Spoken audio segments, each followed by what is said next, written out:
حضور علیہ السلام نے ارشاد فرمایا کہ بندہ کہتا ہے میرا مال، اس کے مال تین ہیں۔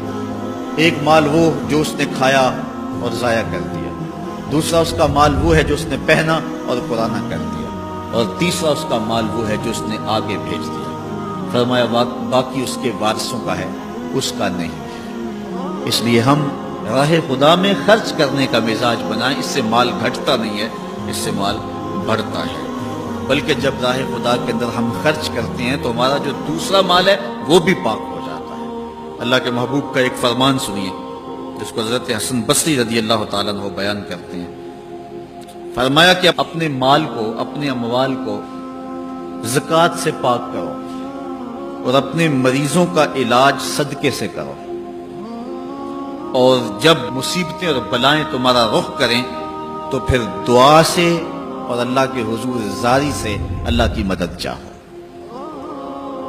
آج ہم صدقے کا مزاج بہت کم کر چکے ہیں۔ اسی زمانے میں ایسا ہوتا تھا کہ جب کوئی بیمار ہوتا تھا تو سب سے پہلا کام لوگ یہ کرتے تھے کہ صدقہ دیا کرتے تھے، ڈاکٹر کے پاس پھر جایا کرتے تھے، حکیم کے پاس پھر جایا کرتے تھے، سب سے پہلے اس کی جان کا صدقہ دیا کرتے تھے۔ صدقہ قضا کو بدل دیتا ہے، تقدیر کو بدل دیتا ہے۔ صدقہ سے اپنے مریضوں کا علاج کرو۔ اصل ڈاکٹر کے پاس جانا، علاج کروانا سنت ہے، اس کی ممانعت نہیں ہے، لیکن یہ بات ہمیشہ ذہن میں رکھیے گا کہ ڈاکٹر کے پاس دوا ہے، شفا نہیں ہے، شفا اللہ کے دستے کرم میں ہے۔ اس لیے جب بھی بیمار ہو جاؤ تو پہلے صدقہ کرو اور پھر ڈاکٹر کے پاس جاؤ، اللہ اس صدقے کی برکت سے ڈاکٹر کی دوا میں شفا رکھ دے گا، کیونکہ شفا تو اس کے حکم میں ہے نا، چیزوں میں تو شفا نہیں ہے، وہ تو اس نے حکم جہاں دے دیا وہاں شفا ہے۔ حضرت موسیٰ علیہ السلام کے پیٹ میں درد کا احساس ہوتا ہے تو کوہ طور پہ چلے گئے، کیسے جلیل القدر نبی تھے، اللہ سے ڈائریکٹ رابطے تھے، اور جا کے کہا مالک میرے پیٹ میں درد ہو رہا ہے۔ اللہ اکبر۔ گھر کے نجی معاملے بھی رب سے ڈسکس کرتے تھے، اور کوئی جو ہے وہ ایسی چیز ہوتی وہ بھی رب سے ہی عرض کرتے تھے۔ کہا میرے مالک میرے پیٹ میں درد کا احساس ہو رہا ہے، دوائی کی پوری لینی ہے تو وہ بھی جا کے کوہ طور سے رب سے ہی لیتے تھے۔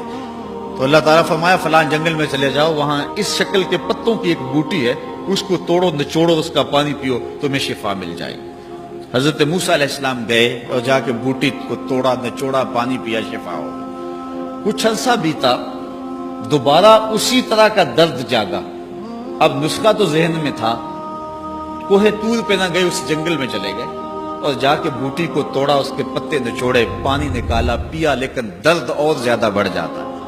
پھر دوبارہ آئے کوہ طور پہ، کہا مالک میں نے اسی درد پہ دوبارہ وہی بوٹی کا پانی پیا ہے لیکن درد بڑھ گیا ہے۔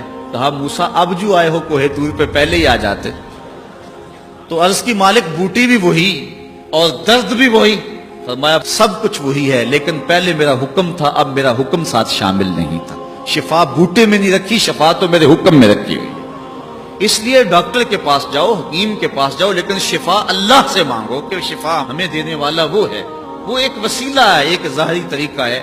تو حضور علیہ الصلوۃ والسلام اللہ اکبر کیا خوبصورت ارشاد فرما رہے ہیں، حسنوا اموالکم بالزکات، اپنے اموال کو زکوٰۃ سے پاک کرو، وداووا مرضاکم بالصدقہ، اور اپنے مریضوں کا علاج صدقے سے کرو، واستقبلوا امواج البلاء بالدعاء والتضرع، جب مصیبتوں اور اذیتوں کے طوفان تمہاری طرف منہ کھولے ہوئے آئیں تو اس وقت اللہ سے آہوزاری کرو، اللہ کے حضور دعا کرو، التجا کرو اور اللہ سے مدد مانگو۔ وہ بلاؤں کے رخ کو موڑ دے گا، وہ مصیبتوں کے رخ کو پلٹ دے گا تمہاری جانب۔ لیکن جب تم یہ مزاج نہیں رکھو گے تو مصیبتوں پر مصیبتیں آتی رہیں گی۔